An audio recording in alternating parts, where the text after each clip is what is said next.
how do we approach the study of Muad'Dib's father? A man of surprising warmth and surprising coldness was the Duke Leto Atreides. Yet, many facts open the way to this Duke. His abiding love for his Bene Gesserit lady, the dreams he held for his son, the devotion with which men served him.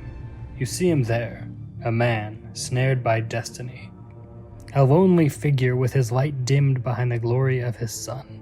Still, one must ask, what is the son but an extension of the father?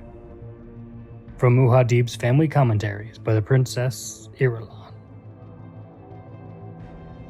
Father to Paul Muad'Dib Atreides, Duke Leto Atreides was the last Duke of House Atreides to rule on the lush, oceanic planet of Caladan. Leto was born to Duke Minotaurus Atreides and his concubine, who died in childbirth. Leto assumed the dukedom at age 23 after his father was killed in the arena while bullfighting. Leto was only partway through his military training under the great Mentat Thufir Hawat when the Duke Minotaurus was killed in 10163. Leto demanded the right to avenge his father's death by fighting the same bull who killed his father. In doing so, Leto revealed his bravery and won the imagination and support of the populace, proving that he was psychologically and physically ready to take over the dukedom. After that, Leto never entered the bullfighting arena again. Duke Leto was known for his determination, his magnetic personality. That charismatic Atreides sincerity would be used to enlist thousands of people to help him wherever he would lead. He was known throughout the Imperium for his cavaliering adventures, raiding the Harkonnen home planet of Giedi Prime to free slaves, refusing to marry for political reasons, and winning multiple battles. The Emperor even granted him the title of Chevalier the Red Duke. Emperor Shaddam IV had taken interest in Leto after his ascension to the ducal throne on Caladan. It was reported the Emperor had once said, "If they were all as simply as correct and as sure of their pace as the Duke, the Empire would be a paradise." Paradoxically, the Emperor's acknowledgement of Leto's noble character also led to Duke Leto's own destruction and eventual death. In 10175, after careful investigation by the great Mentat Thufir Hawat, the Duke was brought a present from the Bene Gesserit school.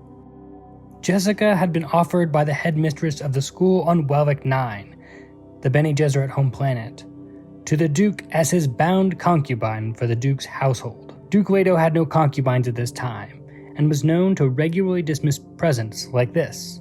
It was with some trepidation that the buyer introduced Jessica to Leto and left them alone.